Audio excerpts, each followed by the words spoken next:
Bueno, vengo a hablar de la neumología. Muchos de vosotros pensaréis qué especialidad elegir, ¿no? Estáis en un momento crucial. Bueno, yo vengo a hablar de la neumología en una sola palabra, ¿no? Mi compañera el año pasado, Ana, comentó que como una palabra, la palabra sería futuro. Para mí, ahora mismo, después de lo del COVID, la palabra podría ser presente perfectamente, ¿no? Se ha demostrado a través de las unidades de ventilación la ayuda que han aportado, tanto previo como posteriormente al ingreso en UBI, en las plantas de hospitalización COVID, el peso que han llevado en el hospital y las consultas de post-COVID que estamos ahora montándolas. Yo tengo la oportunidad de participar en una y pues se ve todo tipo de patología, ¿no? Tanto tromboembolismo, hipertensión pulmonar, patología autoinmune, fibrosis pulmonar. Es decir, es una especialidad que ahora mismo tiene mucha prevalencia, ¿no? Respecto a otras cosas que no son COVID, también me parece que es el presente.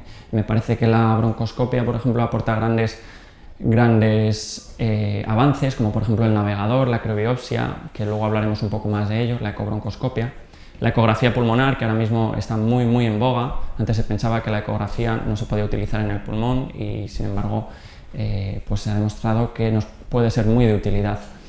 Y los grandes avances en tratamientos, ¿no? Tanto la fibrosis pulmonar, una enfermedad crónica que se pensaba con una mortalidad muy alta a corto plazo, los nuevos tratamientos como la pirfenidona y el nintedanib aportan grandes supervivencias, los biológicos en el asma, la ventilación mecánica no invasiva con las nuevas unidades de cuidados respiratorios intermedios, que luego hablaré un poco más de ellas, la hipertensión pulmonar, aumento de esperanzas de vida, tanto también en trasplante pulmonar, oncología torácica con las nuevas inmunoterapias que hay sobre el cáncer de pulmón, la fibrosis quística con todos los captores. Bueno, hablando ya un poco de los puntos positivos. Bueno, es una especialidad que a mí me parece muy completa y variada. Es verdad que cuanto más la conoces, más completa y variada te parece. Por ejemplo, el intervencionismo, tanto a nivel de pleura como broncoscopia, pues es muy diferente a lo que es la planta de hospitalización, ¿no? Las unidades de ventilación con unidades de semicríticos, de cuidados respiratorios intermedios, son también un estilo de vida también diferente, que bueno, hay especialistas que se dedican a varias cosas, como por ejemplo las consultas monográficas también, o de ambulatorio. Hay especialistas que se dedican a combinar pues vida en broncoscopia con monográficas, o algunos que solo se quieren dedicar a una subespecialidad, por así decirlo, ¿no? Las pruebas funcionales muy bonitas, con muchísimo campo y con también muchísima utilidad, tanto en cirugías como la unidad de sueño también, que es una subespecialidad muy diferente al resto. Las unidades de tuberculosis, con unidades de aislamiento específicas para la tuberculosis, y el trasplante pulmonar también muy diferente, ¿no? Entonces, bueno, comentando un poco las consultas multidisciplinares, las monográficas, a mí me parece que esto es una parte fundamental de la neumología, ¿no? Y está, por ejemplo, los nuevos biológicos de los que hemos hablado en asma, que no se queda solamente en el inhalador, el EPOC con los nuevos tratamientos que ahora mismo hay, tanto de reducción de volumen como reducción de volumen por válvulas, como quirúrgicos, como también nuevos biológicos. Se está probando también el mepolizumab en el EPOC. Las enfermedades intersticiales, conectivopatías asociadas con multidisciplinares, con reumatología y la fibrosis pulmonar idiopática, las neumonías y tuberculosis, ¿no? Que, como he comentado antes, las unidades de aislamiento para las tuberculosis multiresistentes, muy interesante, un mundo aparte, hay gente que se dedica solo a tuberculosis, las bronquiectasias y la fibrosis quística, con el tratamiento inhalado, los antibióticos inhalados, la fibrosis quística también asociada a otros tratamientos como los captores, ¿no? Que ya hemos hablado antes, la oncología torácica, ¿no? En donde el neumólogo un poco lidera un comité de expertos, ¿no? Con radiólogos, cirujanos, anatomopatólogos, y pone en común los casos clínicos. También la ventilación, las consultas de enfermedades neuromusculares, ¿no? Tanto la ELA, que es muy prevalente, las unidades específicas, ¿no? De neuromusculares, y bueno, un mundo también aparte, ¿no? La lectura de las curvas de ventilación, eso es toda una subespecialidad.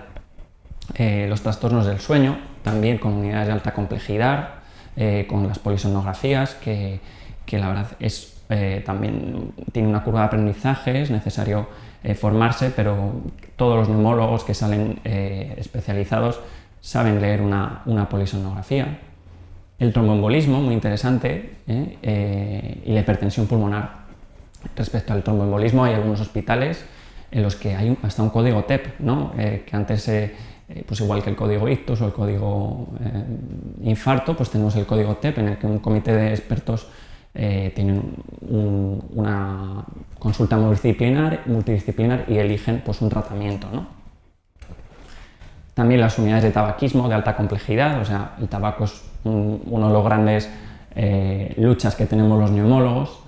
Las enfermedades profesionales, la consulta de pleura, esa también está muy en boga ahora mismo, ¿no? Con la ecografía pulmonar, que como vemos antes se pensaba que no servía tampoco para mucho en el pulmón, pero se ha visto que se puede detectar consolidaciones, derrames, ayudan mucho a las biopsias pleurales que hacen los neumólogos. La biopsia pleural cerrada sería. Los tubos torácicos, que en algunos hospitales hacen los neumólogos también. Respecto a las unidades de cuidados respiratorios intermedios, hemos comentado que han tenido una importancia vital en el COVID, cada vez están en más hospitales y ayudan tanto a los pacientes previos a entrar en la UBI, es decir, que intentar aguantarlos antes de entrar en la UBI, como los posteriormente a la UBI, pacientes complejos con traqueostomías. Es una subespecialidad preciosa, ¿no? Yo, por ejemplo, me hice la rotación externa en Francia, en un hospital experto en este tipo de patología a nivel europeo, y es excelente, vamos, es el futuro, ¿no?, de la neumología. El EPOC también, los pacientes EPOC que hacen reagudizaciones y que necesitan ventilación, pues muchos de ellos se tratan en las unidades de intermedios y no llegan a la UBI. La fibrobroncoscopia, pues también es un campo extensísimo, ¿no? No solamente se queda la fibrobroncoscopia flexible, sino también en la rígida, ¿no?, con colocación de prótesis, coils, ecobroncoscopia, fundamental para afiliar el TNM, ¿no?, del tumor de pulmón, la navegación electromagnética, que básicamente es una reconstrucción tridimensional para buscar un nódulo que puede ser periférico y de alguna manera nos ayuda a llegar a ese nódulo y pincharlo, ¿no? La criobiopsia, que consiste en congelar una parte del tejido y de esa manera llevarnos un trozo de tejido más grande, ¿no? Es muy importante las intersticiales, para diagnosticar enfermedades intersticiales, sin necesidad de llegar a una cirugía, ¿no? Respecto a los puntos positivos, pues a mí me parece que ahora mismo las salidas laborales con el COVID ha pegado un repunte, no hay neumólogos en paro, están en todos los hospitales demandando neumólogos. Y luego, pues que aparte va a haber muchas jubilaciones. Luego, yo veo que hay mucha investigación. Yo ahora mismo me parece que la neumología es uno de los sitios donde más se está invirtiendo, en el asma con los nuevos biológicos, en la fibrosis pulmonar idiopática con los nuevos fármacos, en la fibrosis quística, en el COVID, en el cáncer con la inmunoterapia. Me parece una especialidad muy variada, es decir, que nos permite cambiar, combinar estilos de vida o dedicarnos solamente a un tipo de cosas que es lo que nos apasiona. También eso es posible. Entonces me parece que es bueno tener una variedad para elegir aquello que nos guste, ¿no? Me parece que ahora mismo tiene mucho peso en el hospital. En el hospital La Paz siempre ha tenido peso porque acumulaba muchos pacientes con patología pluripatológicos, pero ahora mismo con el COVID se ha visto que tienen aún más peso, ¿no?, con el COVID. Las guardias de especialidad, para mí es una ventaja, ¿no?, también tener tus propios pacientes. Respecto a los puntos negativos, la verdad me ha costado encontrarlos, pero bueno, sí que es verdad que es una especialidad clínica y tiene mucha carga de trabajo. No quiero decir que ninguna otra lo tenga, pero simplemente pues tienes las guardias, empiezas con guardias de urgencias, guardias de 24 horas, sin parar de ver pacientes, guardia también en la planta, muchos pacientes. Bueno, puede ser pues una limitación, ¿no? La cronicidad de las patologías, es verdad que el EPOC, algunas patologías son crónicas, aunque bueno, cada vez las supervivencias están siendo mayores. Y luego, como otra desventaja posible, es que tenga poca privada, si es que esto se considera una desventaja.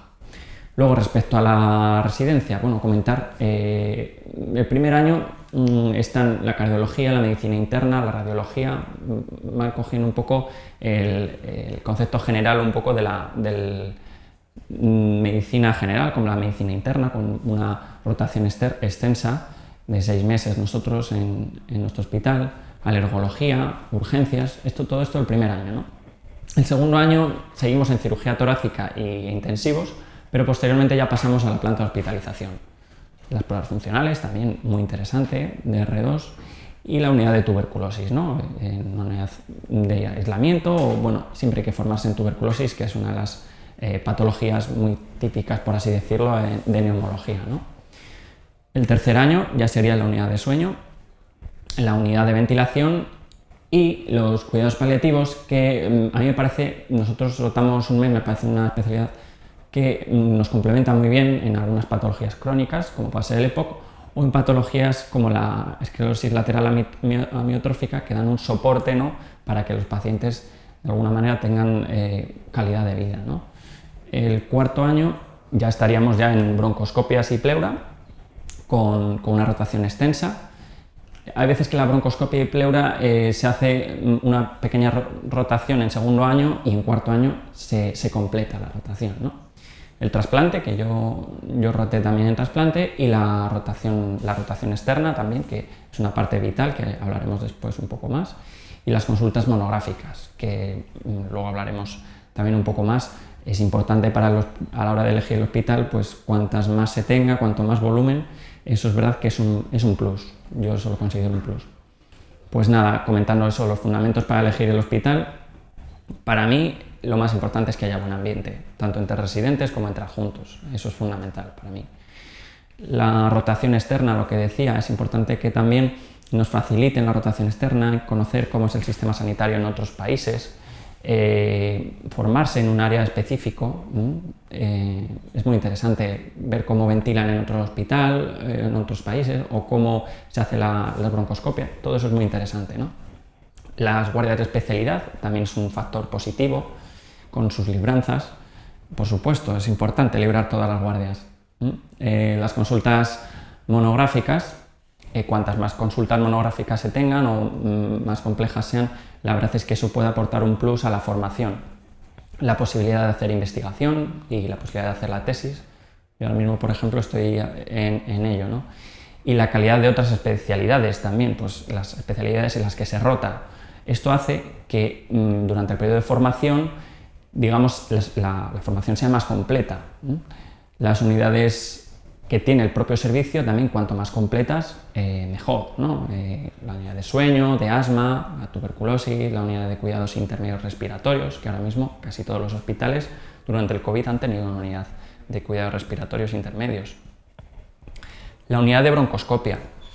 Es importante, yo señalo la ecobroncoscopia, porque bueno, es importante para el TNM del cáncer de pulmón, pero también que haya un buen volumen de broncoscopias para formarse bien y que sea docente, ¿no? Y que haya buen ambiente, la rotación. Y la ecografía pulmonar, yo creo que eso es un punto positivo, muy positivo, que el hospital donde rotéis tenga una buena formación en ecografía pulmonar, que tengan un ecógrafo pulmonar. Respecto al ranking nacional, simplemente, bueno, este es el año pasado, lo tenéis en la revista, el número de elección de los primeros 10 que eligieron. Y bueno, yo lo que quiero decir es que a mí me parece que tanto en todos los hospitales, la formación MIR permite que uno se forme bien en todos los hospitales. En neumología te puedes formar bien en todos los hospitales. Porque además, cuando hay un hospital que a lo mejor no dispone de una unidad específica, digamos, unidad de sueño, pues ese hospital tiene un concierto con un hospital donde sí tenga esa unidad de sueño y tu formación va a ser igual de buena. Entonces a mí me parece que eso es una cosa a tener en cuenta, no me agobiaría mucho con eso. Hospitales de Madrid, pues puedo comentar 2 hospitales grandes, como son La Paz y el 12 de octubre, que tienen mucho volumen de pacientes, La Princesa, que tiene una unidad de intersticiales muy buena, la Fundación Jiménez Díaz, que tiene una unidad tanto de broncoscopia como de ventilación, también muy buena. En Barcelona, bueno, comentar también que estos hospitales son bastante investigadores, ¿no? En Barcelona, pues tanto el Clínic como el Vall d'Hebron, muy investigadores, con mucho volumen de pacientes, y lo mismo tengo que decir de todos los hospitales del norte, el Cruces, el Universitario Central de Asturias y el Marqués de Valdecilla, también con mucho volumen de pacientes y muy buena formación. En Castilla y León, el Clínico de Valladolid, y en Galicia, el Universitario de Santiago. En la Comunidad Valenciana, destacar la FE y el Clínico de Valencia, como hospitales grandes, por así decirlo. El Virgen del Rocío en Sevilla y el Reina Sofía, Reina Sofía en Córdoba, donde se hace trasplante y siempre la formación es muy buena. Respecto a Castilla-La Mancha, comentar el Universitario de Guadalajara, con una unidad de sueño también muy buena, y el área especializada de Albacete, con mucho volumen de pacientes también. En Cáceres, por ejemplo, tiene una unidad de ventilación muy buena, con una formación también muy buena. Y en Murcia, comentar, en Cartagena destaca por la unidad de pleura que tienen y de intervencionismo, también muy buena, donde muchos residentes hemos ido allí a rotar para formarnos en pleura. Ya por último, comentar las especialidades entre las que dudé y las más afines. Comentar a lo mejor dudé, a mí me gustaba mucho el perfil clínico del paciente, la medicina interna, la reumatología, y digestivo aportaba pues las técnicas, ¿no? Luego con el tiempo me he dado cuenta de que es una especialidad diferente, porque no es lo mismo el pulmón que el intestino, en el sentido de que el pulmón, a mí me parece que hay que tener un manejo de la ventilación, manejo también cardiológico, y el digestivo pues es un manejo diferente también, muy interesante, las guardias, pero lo veo muy diferente. Por eso pienso que ahora las más afines podrían ser la medicina intensiva, por así decirlo, porque es una especialidad en la que también se hace mucha ventilación y también se ve al paciente de una manera integral, ¿no? También con el corazón, pues muchas EPOC tienen FAs, hay que llevar un manejo completo del paciente, ¿no? Y ahí me sigo manteniendo en que la neumología y la medicina interna son muy afines y es importante tener una buena formación general para ser un buen neumólogo. Y nada, daros mucho ánimo, vais a elegir bien y espero que os haya gustado la neumología.